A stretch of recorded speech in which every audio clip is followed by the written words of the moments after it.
আজ তৈরি করব রেস্টুরেন্ট স্টাইলে ড্রাই চিলি চিকেন। চলুন বাড়িতে খুব সহজেই কিভাবে তৈরি করা যায় দেখে নিই। নিয়ে নিয়েছি 300 গ্রাম বোনলেস চিকেন। তার মধ্যে দেব হাফ চামচ গোলমরিচ গুঁড়ো, হাফ চামচ আদা বাটা, 1 চামচ রসুন বাটা, হাফ চামচ কাশ্মীরি লঙ্কা গুঁড়ো, একটি ডিম, স্বাদ মতো নুন, দেব 3 চামচ কর্নফ্লাওয়ার।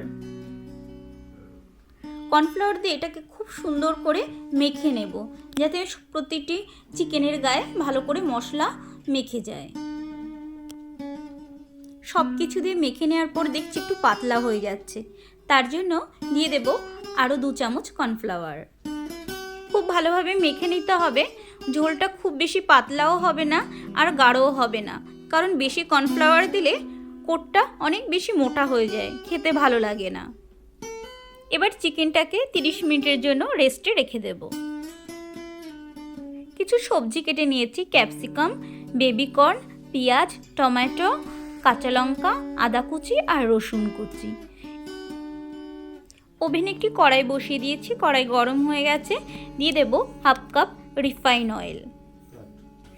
তেল গরম হয়ে গেছে, একটা একটা করে ম্যারিনেট করা চিকেনগুলো দেব।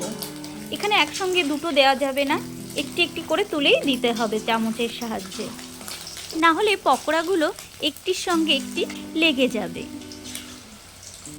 কড়াইতে যখন প্রথম তেল দিতে হবে তখন গ্যাসের ফ্লেমটা হাই রাখতে হবে। তেলটা খুব ভালোভাবে যখন গরম হয়ে যাবে তখন গ্যাসের ফ্লেমটা লো টু মিডিয়াম করতে হবে।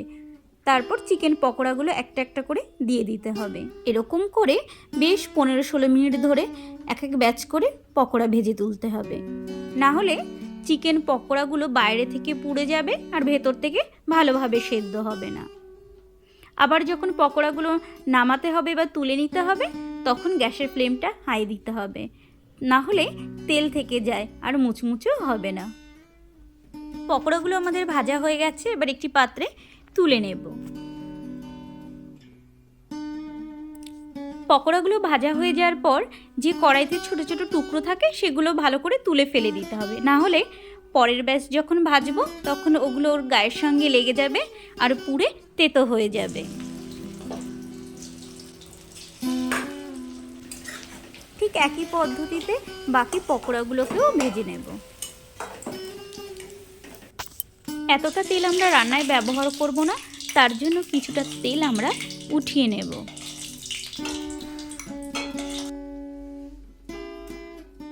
এই তেলের মধ্যে দিয়ে দেব জুলিয়ান করে কেটে রাখা আদা কুচি। এখানে আমি 1 চামচ আদা কুচি নিয়েছি, আর দেব 10-12 কোয়া রসুন কুচি। এগুলোকে হালকা করে ভেজে নেব, খুব বেশি ভাজবো না। রসুন কুচি আদা কুচি হালকা ভেজে নিয়েছি, এখন দিয়ে দেব ক্যাপসিকাম। ক্যাপসিকাম দিয়ে 1 মিনিট মতো ভেজে নেব।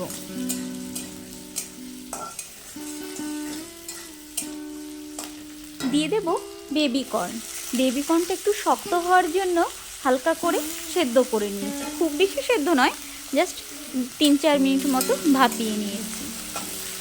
বেবি কর্ন দিয়েও বেশ আরও 1-2 মিনিট ভেজে নেব। এখন দিয়ে দেব কেটে রাখা পেঁয়াজগুলো। পেঁয়াজগুলো একটু লাস্টেই দিতে হবে, না হলে পেঁয়াজগুলো নরম হয়ে যায়, ক্রাঞ্চি ভাবটা থাকবে না। পেঁয়াজগুলো দিয়ে আরও 1 মিনিট মতো ভেজে নেব।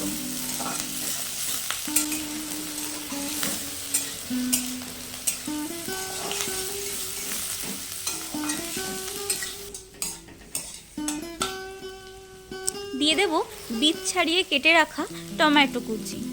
এখানে টমেটোগুলোকে 3 কোনা করে কেটেছি, এখানে আমি সব সবজিগুলোই 3 কোনা করে কেটেছি, তাহলে দেখতে বেশ সুন্দর লাগে।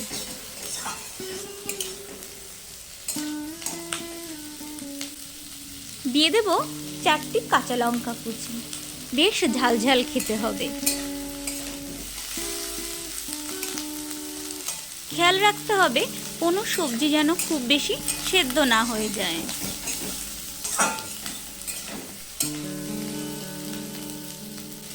দিয়ে দেবো 1 চামচ গোলমরিচ গুঁড়ো।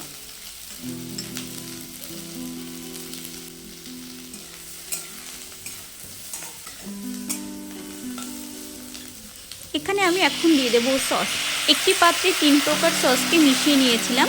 দিয়ে দিয়েছি 1 চামচ সয়া সস, 2 চামচ চিলি সস আর 4 চামচ টমেটো সস।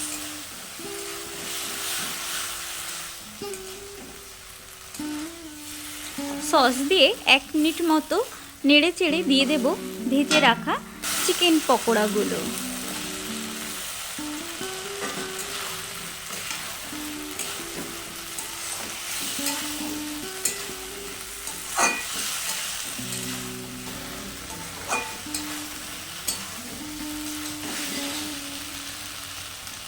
দেবো হাফ চামচ চিনি আর স্বাদ মতো নুন। নুনটা একটু টেস্ট করেই দেবেন, কারণ সয়া সসের মধ্যেও নুন থাকে।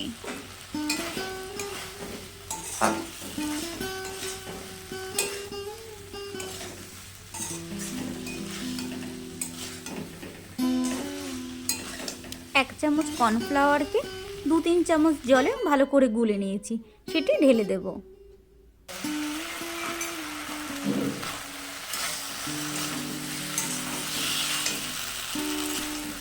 কর্নফ্লাওয়ার দিয়ে আরও 1 মিনিট মতো ভেজে নেব। দিয়ে দেব ভেজে রাখা সাদা তিল। সাদা তিলগুলোকে শুকনো কড়াইতে গোল্ডেন করে ভেজে নিয়েছি। আমাদের ড্রাই চিলি চিকেন একদম রেডি। এখন আমরা এটিকে একটি পাত্রে নামিয়ে নেব। আমাদের ড্রাই চিলি চিকেন একদম রেডি খাওয়ার জন্য। আপনারাও বাড়িতে তৈরি করুন, খান। আর আমার রেসিপিটি কেমন লাগলো কমেন্টস করে জানাতে ভুলবেন না। ভালো লাগলে লাইক করবেন, শেয়ার করবেন। এরকম রেসিপি দেখতে হলে চ্যানেলটিকে অবশ্যই সাবস্ক্রাইব করবেন। Thank you.